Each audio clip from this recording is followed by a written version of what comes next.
Welcome to Alex Gordon Audios, where the grim dark universe meets peaceful dreams. These stories are crafted for those who find peace in darkness, comfort in war tales, and relaxation in the midst of cosmic horror. Prepare to journey through the rich tapestry of Warhammer lore as you drift into the void between consciousness and slumber. Don't forget to subscribe, and may the Emperor's light guard your dreams when the darkness of the galaxy threatens to consume all. Ready your minds for the next chapter. Warmaster of Chaos, Part 22. From the moment we landed aboard the Jewel of the Void, we were fighting for our lives, or at least that was my impression at the time.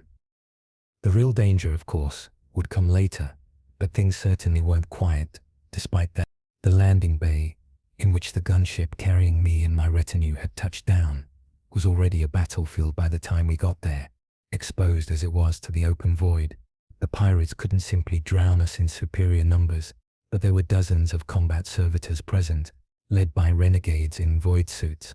Our own armors were more than suitable for that environment, as was Militia's, and if Akivasha needed air to breathe, her skin suit must have provided it somehow, despite its minimalist design. The Borgs had certainly looked fascinated with the piece of archaeotech, sending her looks that if not for how much of their bodies they had replaced with metal, I would have taken for another kind of interest entirely. And while that would have been understandable, given the Paragon's appearance, I really didn't need that kind of complication right now.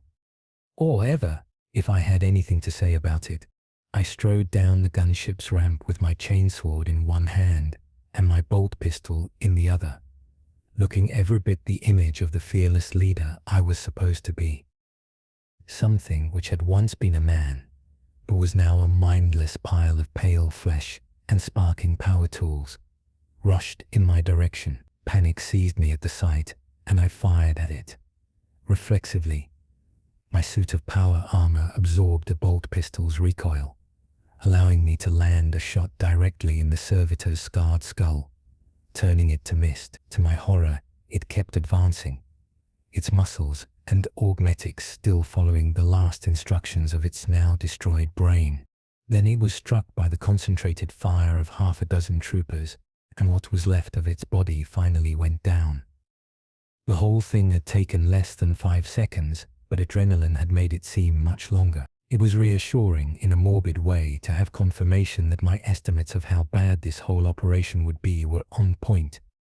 Though mercifully, I still had no idea of how short of the reality my worst expectations would turn out to be. The rest of the landing bay was secured in a few minutes without me needing to do anything other than stomp around and wave my weapons threateningly. With only a couple of USA troopers being wounded by the improvised combat servitors, nothing Panacea couldn't fix right away, but the damage to their armor meant they needed to withdraw to the gunships for the time being. I made a show of checking on them and ensuring they wouldn't suffer from void exposure, which the bloodthirsty morons lapped up without question. There were no enemy survivors to take prisoner, but I hadn't expected any. Fighting in a depressurized landing bay wasn't exactly the kind of environment suitable for non-lethal takedown. On a related subject, after the last of the troop transports had landed, one of the Borgs accompanying the boarding force went to a console standing against the wall opposite the window into the void and plugged themselves in. Soon, they had suborned the machine spirit of this section of the ship, which, based on their angry muttering over the voxlink, hadn't been much of a challenge due to its appalling treatment by its current masters, and begun sealing the landing bay and activating the atmosphere pumps. The process took several minutes, during which I went over our next course of action with the squad commanders, as was standard practice for boarding operations, at least according to Hector, and Arau had confirmed it. Half of our force would make for the bridge, while the other would secure the engineerium. I was, of course, expected to lead the team, which would seize the bridge. While both objectives were equally important to taking control of the ship, the bridge was the more glamorous target, and the one where Jabez himself could be found. Be on the lookout for traps and ambushes, I reminded the officer in charge of the other half of the boarding force, one Captain Olivia. Obviously, as far as I was concerned, They could all walk into a plasma reactor, but I would be the one their relatives on Slaukenberg would blame if they died stupidly. And don't lower your guard for any reason. We know from Smile that there are no depths to which these wretches won't sink. Yes, Liberator. She saluted me, slamming her fist against her chest, the gesture followed by every trooper around her. Her helmet masked her face, but the fervor I could hear in her voice made my skin crawl. The Borg pulled a lever, and the two airlocks leading into the landing bay opened with a hiss of equalizing pressure. Predictably, a hail of last bolts and small arms fire immediately began to pour through the openings. The crew had had time to prepare for us, as we had known they would. Still, less than 20 minutes had passed between the landing of the first transport and the opening of the airlocks, and there was only so fast people could be moved across a void-faring city to face invaders. As a result, the next obstacle we faced was a rabble of several scores pirates and void crew, armed with a wide variety of weapons, whose fire pinged harmlessly against our armor. Despite knowing that the odds of them managing to penetrate the suit of power armor around me were astronomical, I still had to fight the instinct to dive for the closest cover, something which I managed through a truly heroic effort of will. Instead of doing the sensible thing, I raised my sword in the direction of the horde, infusing the gesture with as much nonchalant disdain as I could muster, and declared, "Kill them all," which was an order the maniacs around me were more than happy to obey. Given how laughably outmatched the pirates were, I see no point in describing the utter carnage that ensued. Suffice to say that soon the decks of the Jewel ran red with pirate blood as we butchered our foes. Within moments, they were all dead, and we continued on our way, with me having no choice but to walk in the vanguard. The schematics of the ship had been downloaded into my armor from the World Wonders databanks, which contained information about every type of vessel in the Imperium. Combined with my hover's instincts for navigating tight corridors in a three-dimensional space, I had a clear idea of how to get to the bridge without needing to call up the map which had been uploaded to my armor's internal cogitator before leaving the flagship. Not that I had any desire to go there myself, since this was guaranteed to be the most heavily defended place on the entire vessel, but since I couldn't avoid it, I might as well give the defenders as little time to react to our intrusion as I could. The most direct route to the bridge was where the enemy would put their strongest defenses, and I had no intention of facing them if I could at all avoid it. I didn't put it like that to my companions. Obviously, as far as they were concerned, the path I had selected was merely the one which would bring us to our destination, the quickest, so we could confront the mastermind behind the bloodied crown and all the horrors it had inflicted on the people of the Tordon subsector. Out of my 3 companions, Akivasha alone hadn't fought since we'd landed, preferring to stick by my side. It was difficult to read her body language, as her millennia of existence had slowly eroded away any humanity her transformation into a blood-sucking mutant might have left her with. But I was reasonably certain she considered the defenders of the Jewel of the Void to be beneath her. In the end, I was to be more grateful for her initial restraint than I could imagine, but of course, I had no way of knowing that at the time. Despite my best efforts, our progress through the Jewel of the Void was far from unimpeded. There must have been thousands of enforcers aboard the ship, and all of them would be on the hunt for the intruders who had seized the landing bay. We moved quickly enough to keep them from bringing their superior numbers to bear, however, and the few engagements we couldn't avoid ended with gratifying speed, despite my fear that we might be slowed down and eventually overwhelmed. The higher we went through the pirate ship's levels, the more luxurious our surroundings became. While nothing we saw matched the opulence on display aboard the World Wonder, it was clear Jabez had invested much of his ill-gotten gains into making his ship a veritable void-worthy palace. I wouldn't go so far as claim it was comfortable for the common crew, however. The poor wretches fled from us whenever they caught sight of us, the mere sound of our approach, I presumed, not being enough for them to identify us as intruders rather than more of Japs's enforcers.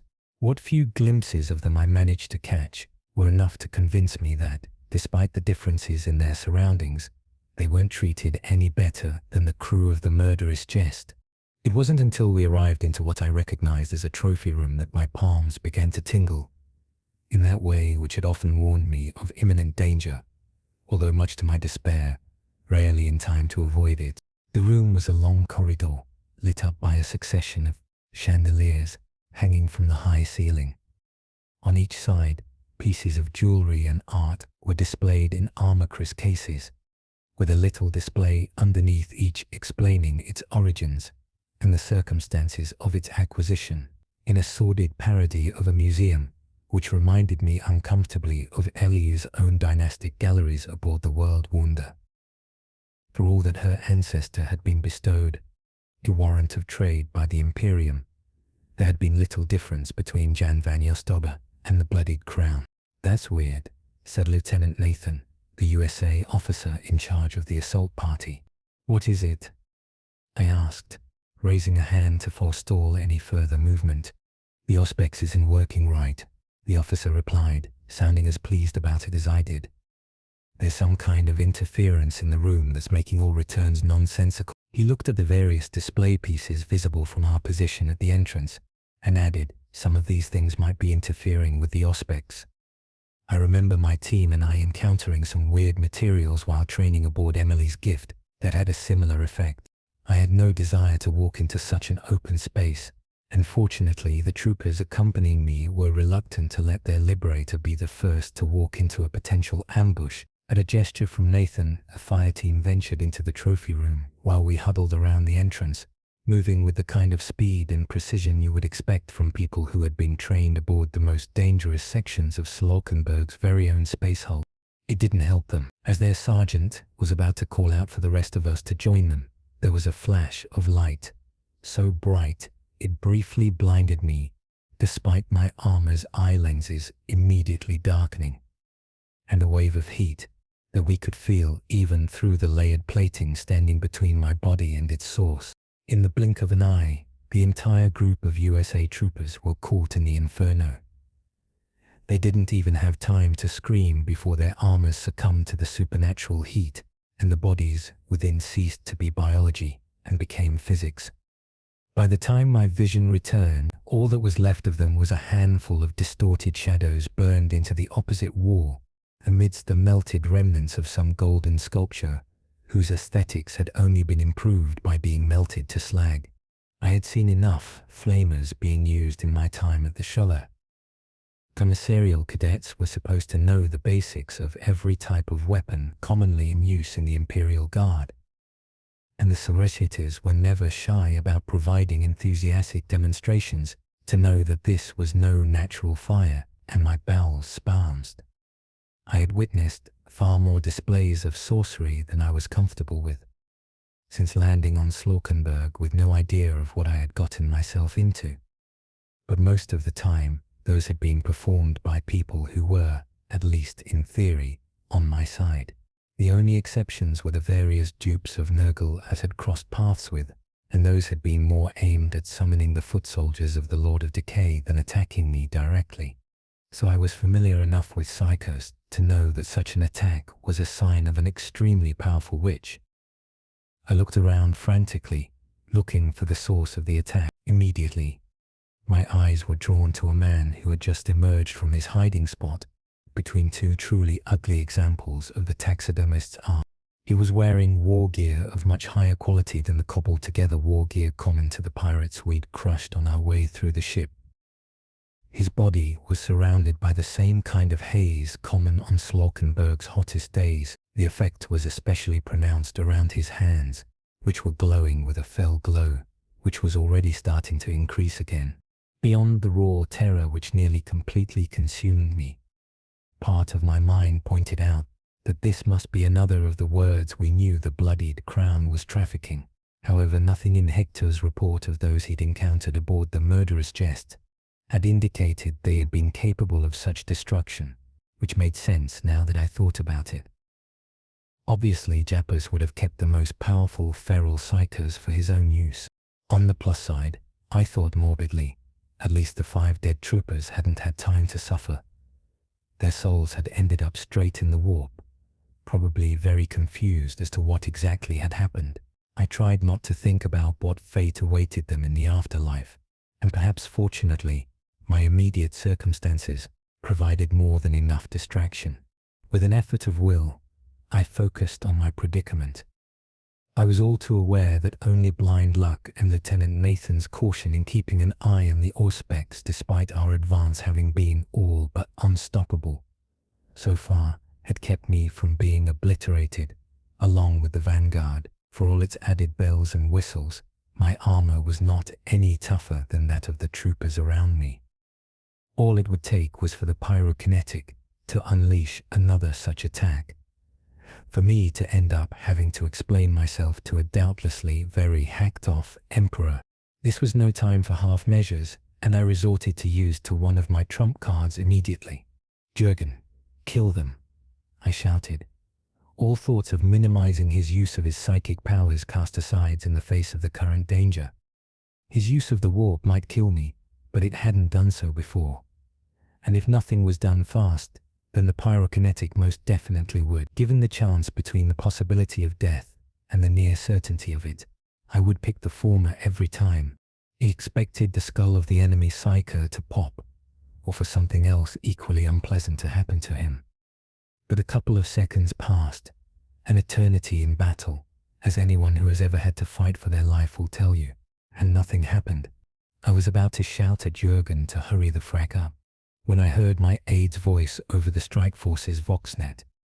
It was strained, as if it were taking a Herculean effort for him to speak at all. "I can't, sir," he said. Despite my reluctance to take my eyes off the pyrokinetic, I cast a quick glance backward, and to my horror, I saw that everyone else in the boarding party was still immobile despite the attack we had just suffered, including Jurgen and Militia. The air around them was crackling with fey lights, and my stomach dropped as understanding dawned me. The pyrokinetic, who had just barbecued half a dozen troopers, wasn't working alone. There was at least one other Psyker at work here, who had used their own abilities to paralyze the rest of my escort. Of course, it was possible that one single word was responsible for both phenomena, but the idea that we were facing someone so powerful as to be able to use two psychic powers that I knew belonged to different branches of sorcery at the same time was too awful for me to contemplate seriously. If it were the case, I was already dead in any case. Then, I caught motion in my peripheral vision and nearly struck with my chainsword before recognizing who it was. "Stay close to me," said Akivasha, and I nearly collapsed in relief at the realization that, for one reason or another, the vampire also wasn't affected by the psychic paralysis which had befallen the rest of our group. Some corner of my mind idly noted that, if I survived this mess, I would need to thank Harold for the wards that Chinshian Magi had added to my suit of power armor. I couldn't think of any other reason why the spell which had immobilized my companions wasn't affecting me.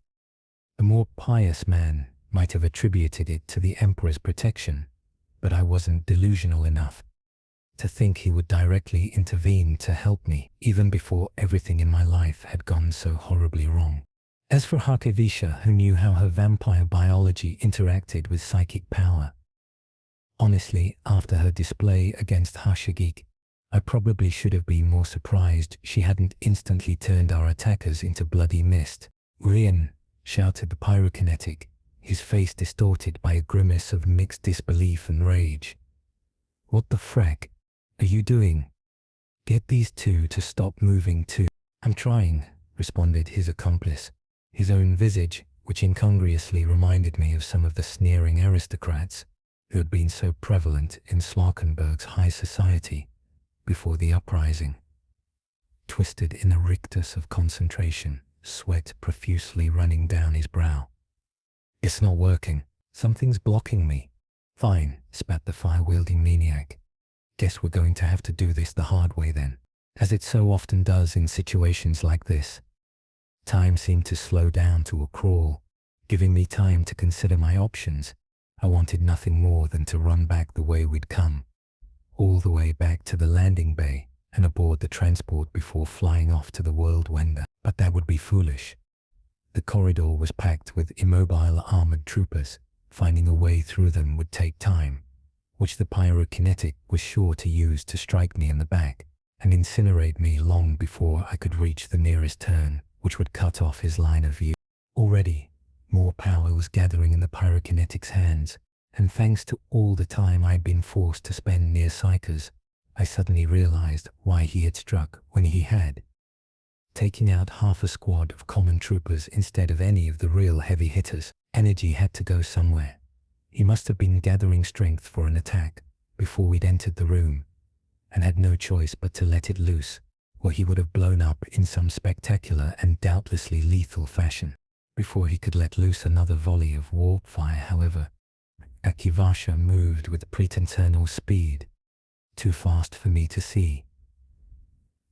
I have no doubt that, had I not been wearing a suit of void-sealed armor, the burst of air from her sudden movement would have made me stumble. One moment she was standing next to me, then she was in front of the pyrokinetic, with one hand buried into his chest.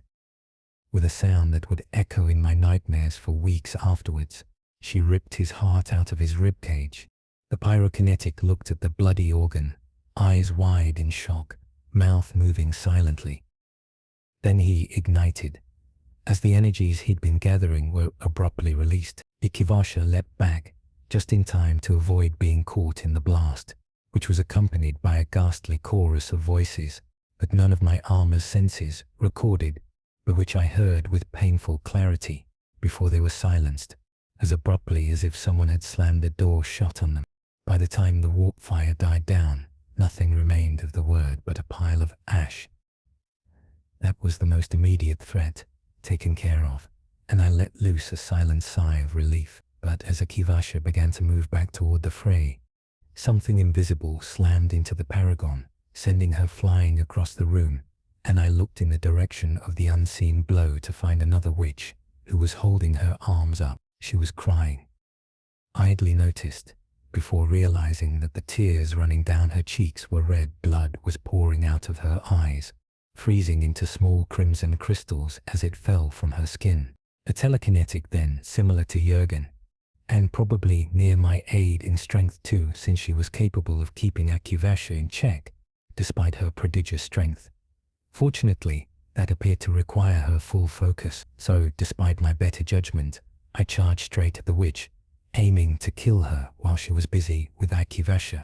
I was halfway there when a man dressed in rags emerged from our ambush's hiding spot, a demented, bloodthirsty smile on his face, which was covered in so many scars I found it difficult to find an unmarked spot of skin. With every step his body grew, ripping through his tattered clothing and causing the deck beneath our feet to shake. This particular word must be a biokinetic, capable of shaping his own flesh according to his perverse imagination. There were examples of that type of Psyker in the creche for the gifted on Slaukenberg, but none of them could do anything like this. A fact for which I, as well as the luckless souls tasked with taking care of and training the infant Psykers, was deeply grateful for.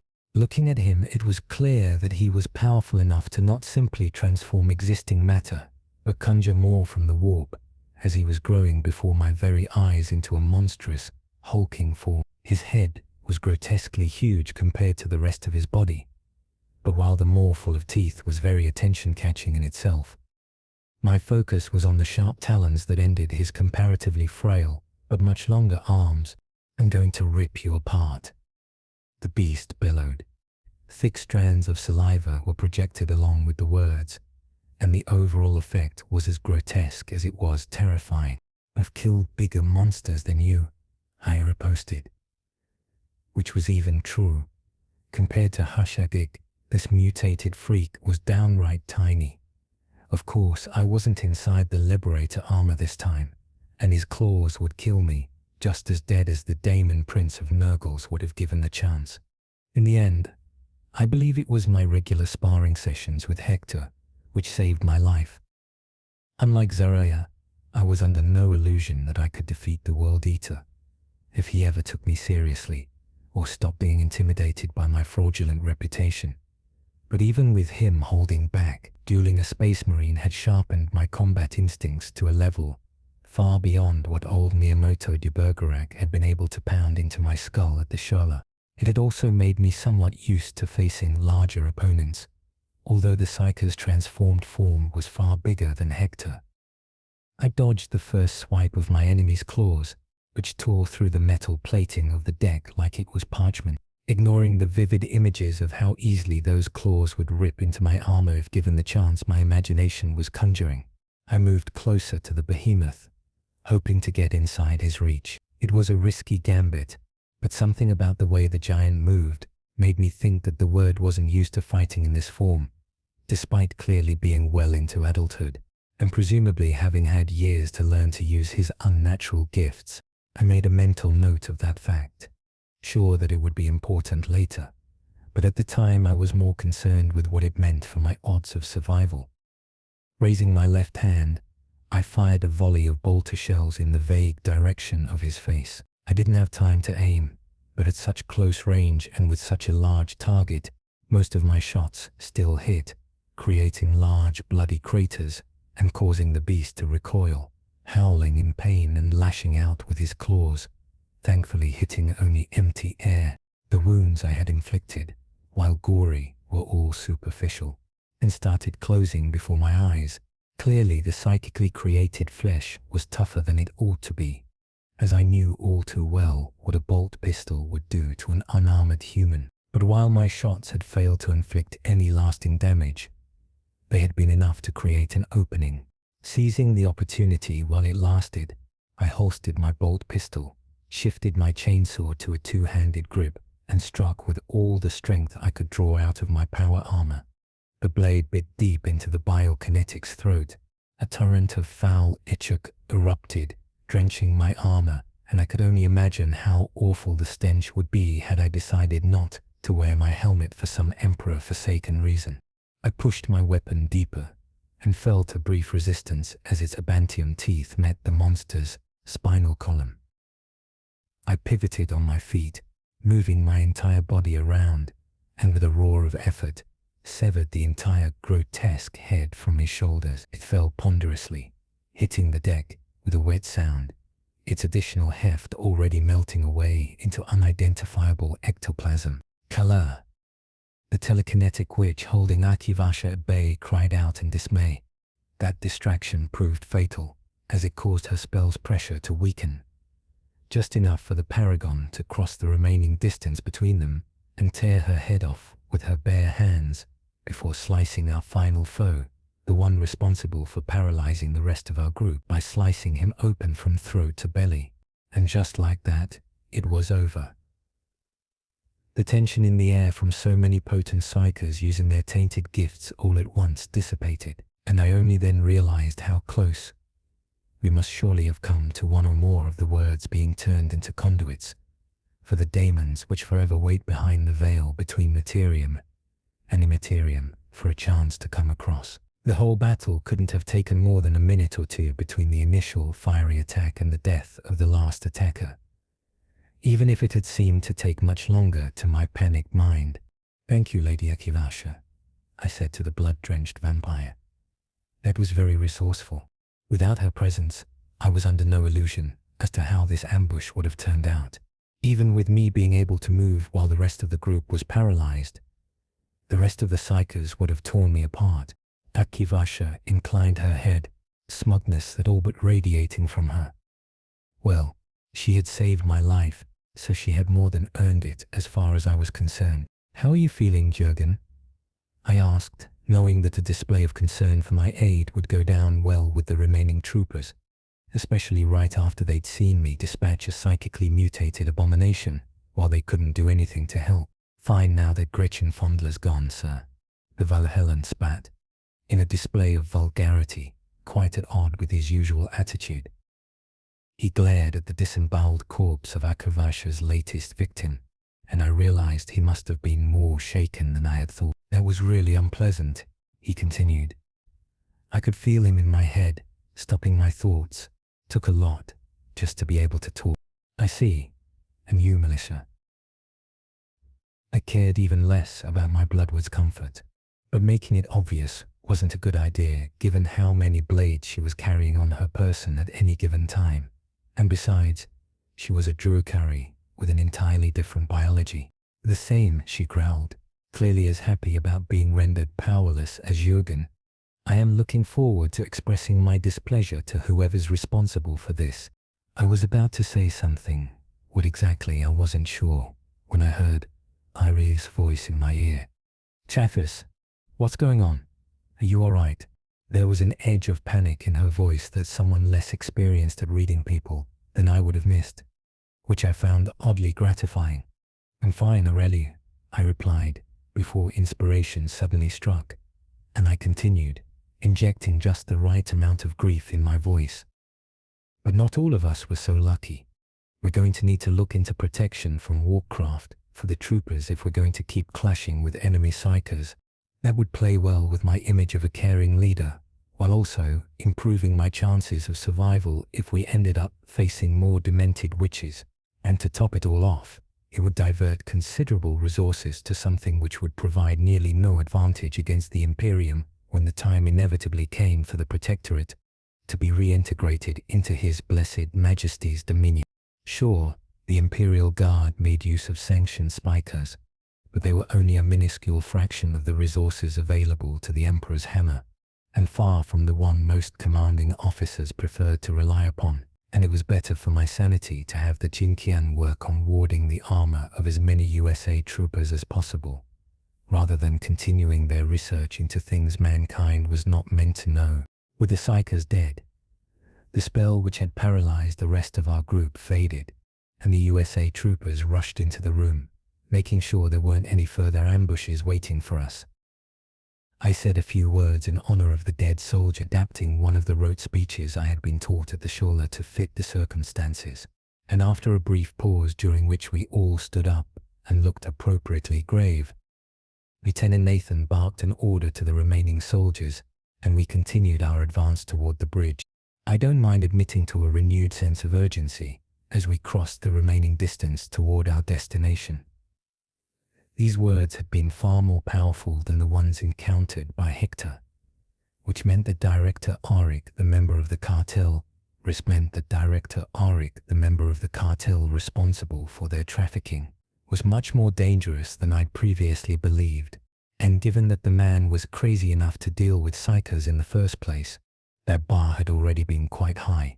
Back in Idumbria, I had promised to deal with him mostly to appease Jürgen and keep up appearances in front of my supposed subordinates, but now it was clear that I needed him gone and his operations decisively shut down. That batch of warp-touched killers had come far too close to succeeding for my liking. Next time, I might not be so lucky. Had I but known the true origin of the Bloodied Crown's words, I would have been a great deal less sanguine about the whole situation. You can be sure of that, but at the time, I still believed the whole thing to be another Psyker trafficking ring similar to the one which had brought Jürgen to Perlia. If clearly more successful and widespread given the number of combat-worthy witches it had been able to procure for the cartel's use, the reality, of course, was infinitely more terrifying and would cause me headaches for years to come.